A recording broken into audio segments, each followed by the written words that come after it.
Hello, everyone. Welcome to this special edition of what is the data frame that we are working with and why do I care? Hopefully, this is just going to be just extra background information regarding the data frame that you guys are working with, how it was generated, and kind of why the way that it was generated is helpful to understanding the questions that were asked. Okay, so on my screen that you see here is going to be my R Studio. This R Markdown that I am working with right now is the R Markdown of how I generated the original normalized gene expression and then the additional normalized gene expression of the 20 genes that I gave you guys, and why those were the ones that you got in the first place. Okay, so like how we had in our lovely um, information background slide, all of these gene expressions were determined from a sequence piece of coral. This piece of coral, when you sequence it, it'll pick up anything that is eukaryotic, which will include the symbionts, which are algal symbionts, and they are eukaryotic.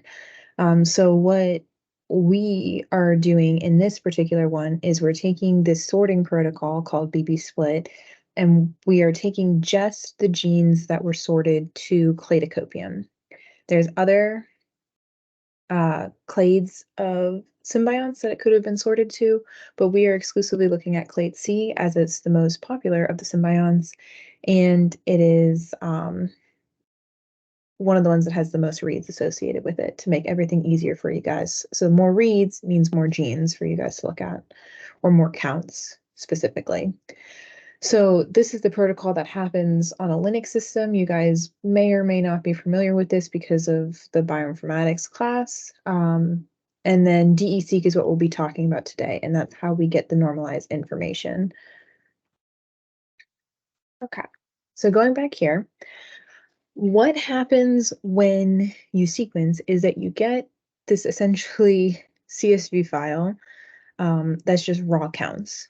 And when you get those raw counts, you have to normalize the counts in order to make it make sense with the database or the data set that you're working with.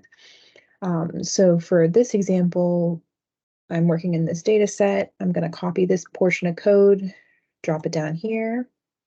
These are all the packages that I use in order to do this. DE-seq is a differential expression package. SVA does a lot of stuff, but for the purpose of this, we use it to normalize for batch effect, which means that if they were sequenced at different times, we need to normalize for the fact that they weren't all sequenced together. Tidyverse and dplyr are just packages to kind of make it easier to maneuver around your data set.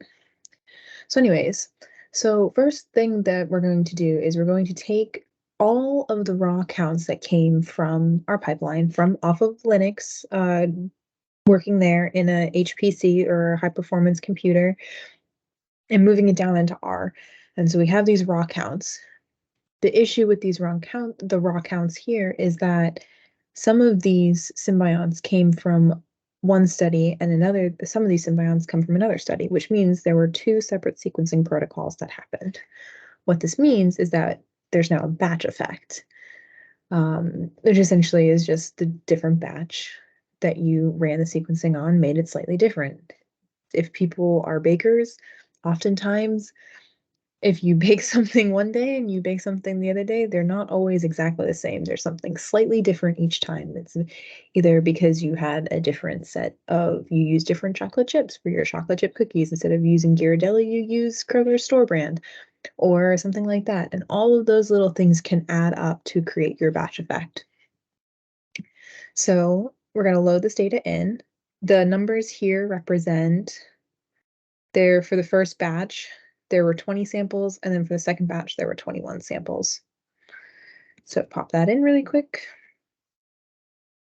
And you can see here I printed out so that way I can see if I needed to double check that all of these ones would match with the first batch and all of these twos would match with the second batch. You will notice the batch difference in your own data sets based off the fact of the way that the samples are named. If they're named with an M, a P string, something like that, they come from one study. And if they're labeled with UVI or USVI, they come from a second study. The next thing I'm going to do is make this into a matrix.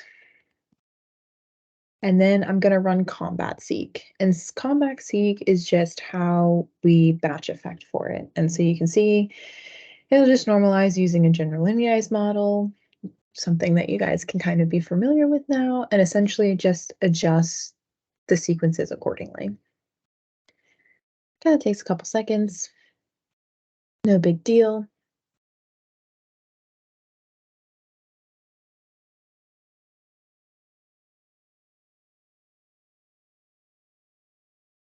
This is the final step. You can see here it matches with that, and then we're good. And then I'm going to make this adjusted into a data frame.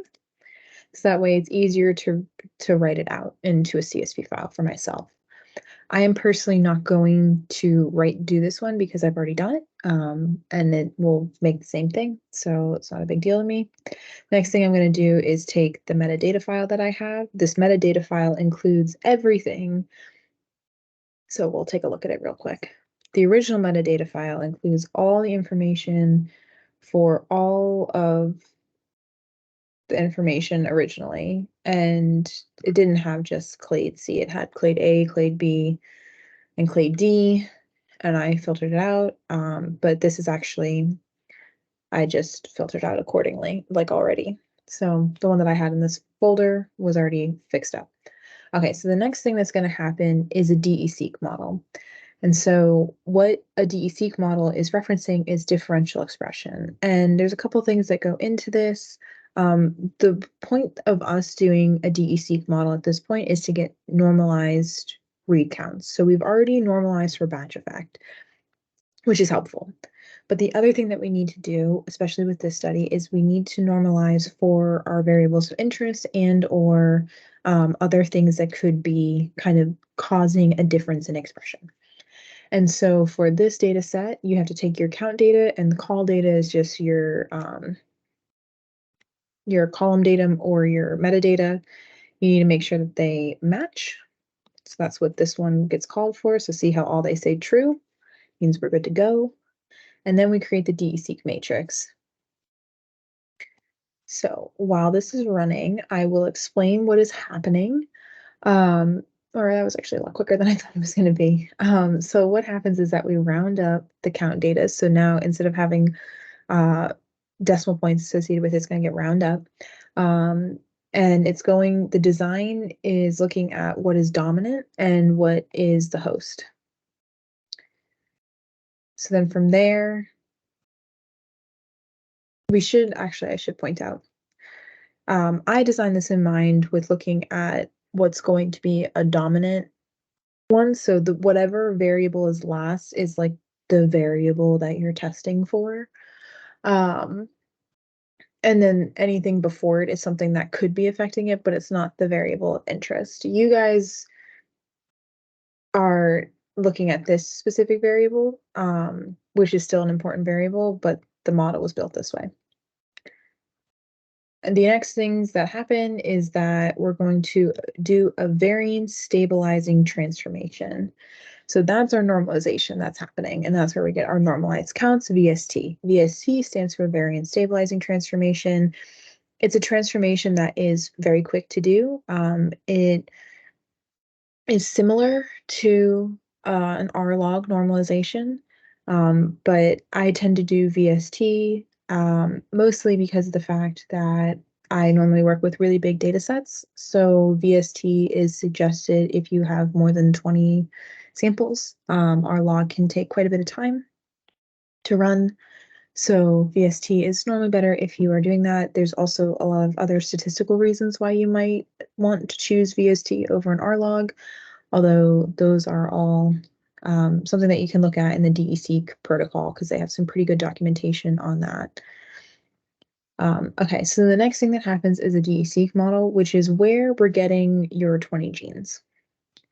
So a DE-seq model is looking to see, based off the gene expression that was normalized, what has the most drastic changes in gene expression based off of a variable, and that will determine like what genes are like, it'll give a statistical value to those genes to see what's either highly expressed or lowly expressed in a specific study. So you can think of this in the example of if you get sick, oftentimes immediately you will feel a physical reaction with that sickness. Could be you have less mucus being produced in your nose and your sinuses. You could have a cough that's starting to happen. You can feel chills, things like that. All of those have genes that are associated with it. When you get sick, your cells respond. They respond in a specific way in order to attack whatever that pathogen is. And so when you get sick, if you were to take sequencing samples of yourself, like in your mouth, for example, and swab before you were sick, and then you were to swab after you or during your sickness, there are certain genes that would be more expressed while you're sick because those are the ones that are active in order to fight the sickness than in a control. You can ask all sorts of questions with differential expression. For this one, you can see, are there different genes that are associated with one status versus another? DE-seq can get filled with noise pretty easily, though, which is why you want to try and use machine learning models. Okay, so then we can see all the different variations of what can happen with your DE-seq model. So we can see all the different, like if it was in the host OAN, if it was like OAN versus MCAV. So this one would explain differentially expressed genes in OAN versus MCAV.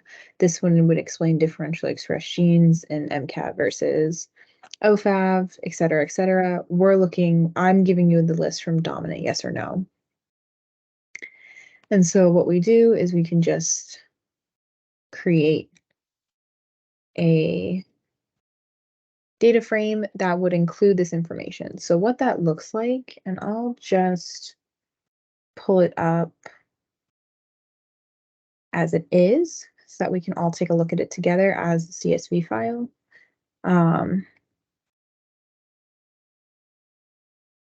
This is what a DE-seq file would look like for ones that you are isolating. And this is where it comes from. So these are the 21 genes that I gave you guys as an updated version. These are genes that had highly different log fold changes, which is the stat that's used to determine the differential expression. And it had a high p-value associated with them as well, too. So you can see those are very high p-values. So the DE-seq model is very confident that these are differentially expressed in a way that will determine if it's dominant or not dominant.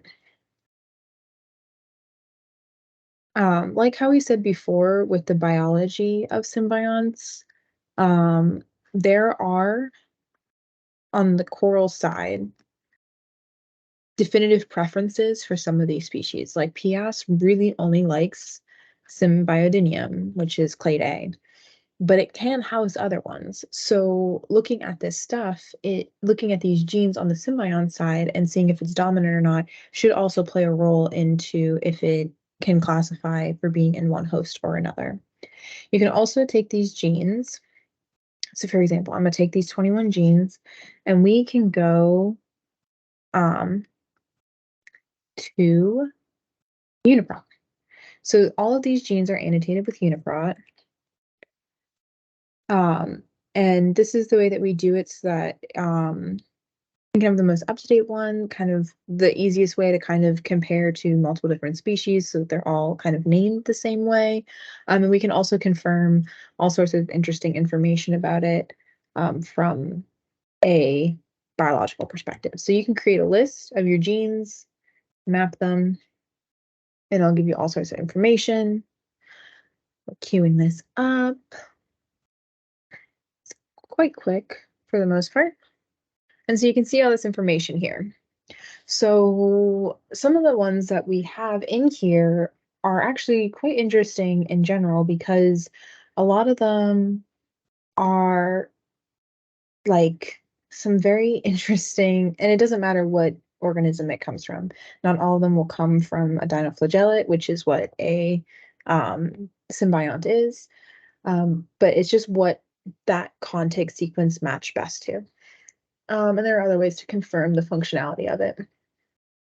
But specifically looking at these genes, we can see like ammonium transporter. We can see ubiquitin ligase. We can see all of these like kind of transport proteins kind of happening here. Um, we even see a dinoflagellate viral nucleoprotein, zinc finger, unconventional myosin. All of these, well, some of them will have um, important already biologically functional information. If the symbiont is providing nutrients, they're going to have to be really good at transporting stuff. The other thing that we can do is we can add gene ontology, um, which is just kind of like categories of like biological processes, molecular functions, or like where in the cell this gene might be expressed. So if we add that, we can see that like this gives us more information. So we can see that ammonium transport is involved with ammonium homeostasis. Ammonium is something that we want to keep moving around. Can see stuff that's like associated with the endoplasmic reticulum, maybe brain development. These things don't have brains, but that doesn't mean that it's not equitable to the symbiont. It means that it probably has to do something with neurons or with like that kind of calcium transporting, um, which is important in brains and neuron cells.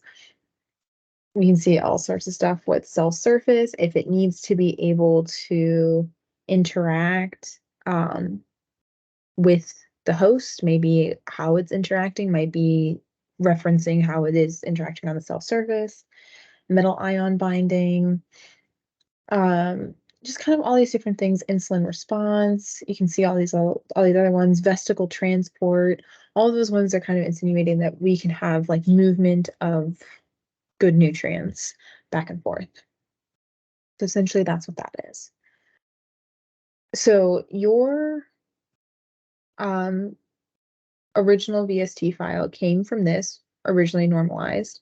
The next thing that I did just now was I took this normalized data frame and isolated out these top 20 genes. And so this is how this protocol works, just if you are interested in how that happens. Essentially, we are taking this fate, or fate, it's called fate. It's just a random name.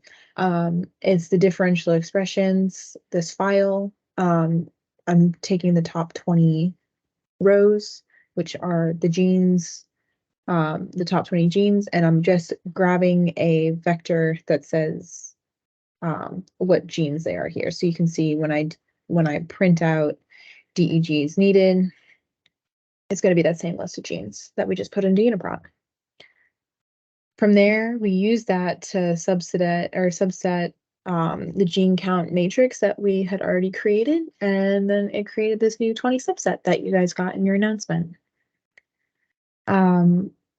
So you'll see here, just so you guys can understand maybe a little bit more about what these files are doing. So the normalized VST, as you guys have seen already, looks something like this. It kind of puts it into a numerical value. Some of them can be pretty high, some of them are kind of low, but they're kind of on this scale that like kind of goes up a little bit higher than others. You can see that one has some pretty high expression, while this one has some pretty low expression. And it's kind of on a scale like that. It comes from originally something like this, where I can get the raw one, and you can see how it has changed drastically from what it was to what it is. And that makes it a lot easier to put it into something like a machine learning algorithm, because um, we're able to see like actual like micro changes that are in like overall changes, trends and changes that are a lot more helpful to us. So if you see here, here are the two. So this is the normalized with the 20. And you can see here that it's normalized in a way that it's kind of like in like these small amount of values here. If you have other, like what it looks like here is completely different. And like You have a lot of zeros that are associated with this. You have a lot of things that are happening here. What does this 20 mean in comparison to this one here?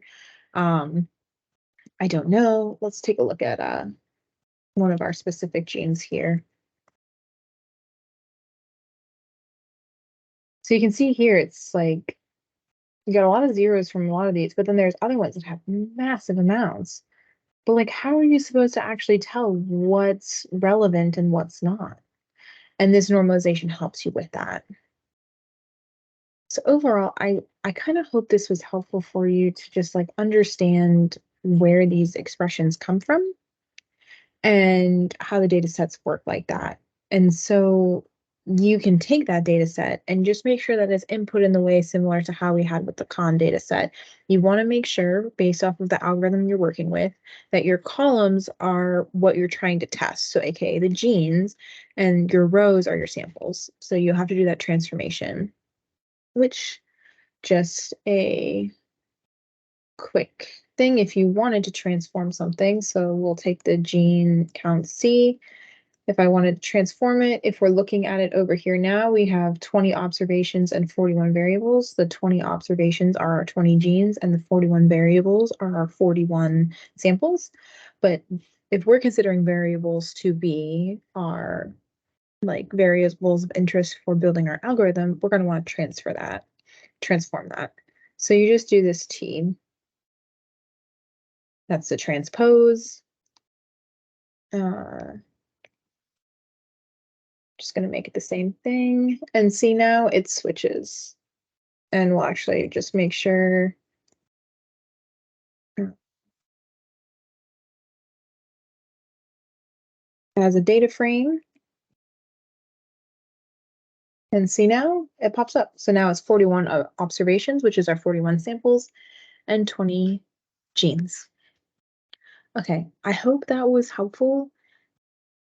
If you still have any other further questions, please, please, please feel free to message me or email me. This should hopefully help reduce the number of things that you're working with. And remember, there's no wrong answer here. This is exploratory, and this is you trying a new thing and trying machine learning, and kind of getting a healthy respect of what it's like to code. Yeah, if you have any questions, feel free to reach out.